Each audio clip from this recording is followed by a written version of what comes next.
Cari amici del Parco Giardino Sigurtà, buongiorno e ben ritrovati!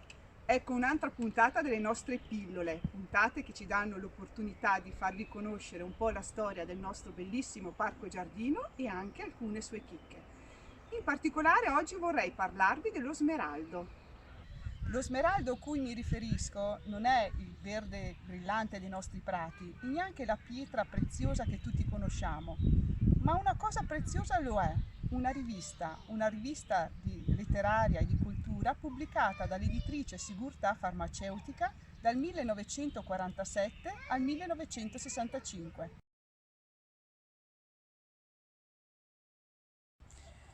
La prima cosa che colpisce di questa rivista è la sua copertina gialla, un colore non scelto a caso, ma con uno scopo ben preciso, era un richiamo alle confezioni dei farmaci prodotte dalla Sigurtà Farmaceutica, appunto gialli.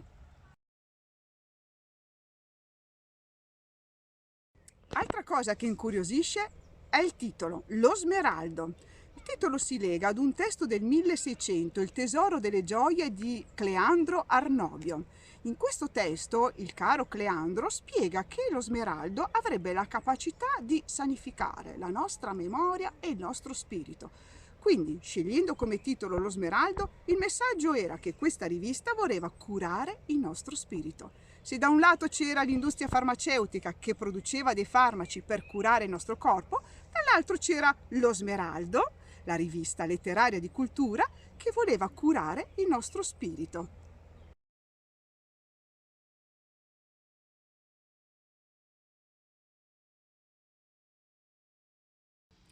Un passo del tesoro delle gioie di Cleandro Ornobio viene sempre ricordato nel frontespizio. Eccolo qua.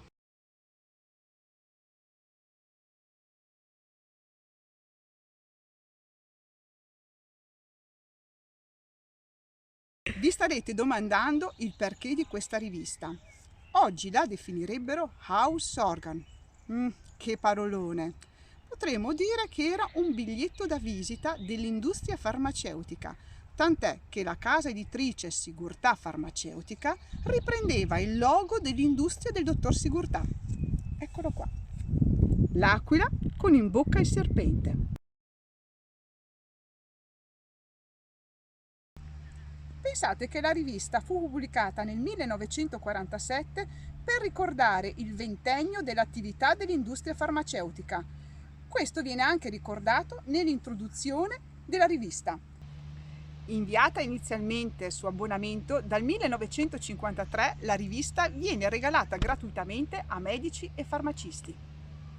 Direttore della rivista fu Eugenio Bertuetti, amico e compagno di collegio del dottor Sigurtà e giornalista. Caporedattore fu invece Dario Cartago Scattaglia, segretario personale del dottor Sigurtà e uomo di gran cultura. Gli autori che scrivevano sullo Smeraldo erano tutti personalmente invitati da Bertuetti, Cartago e il dottor Sigurtà.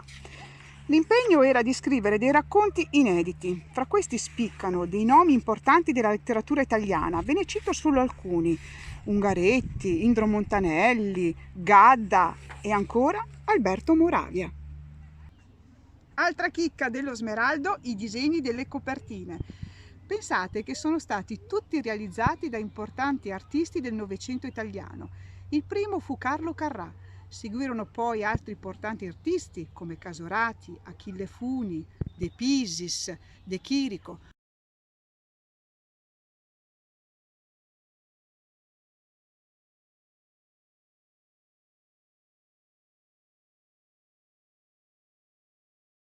Con molti di questi disegni venivano poi fatte delle cartoline.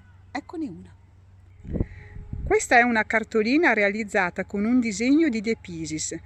Molte di queste cartoline venivano poi omaggiate ai clienti della Sigurtà Farmaceutica.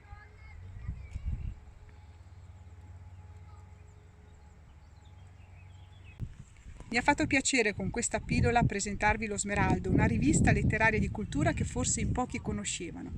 La famiglia Sigurtà ancora oggi ha una particolare attenzione per tutto ciò che riguarda la cultura e presto infatti ci saranno delle novità.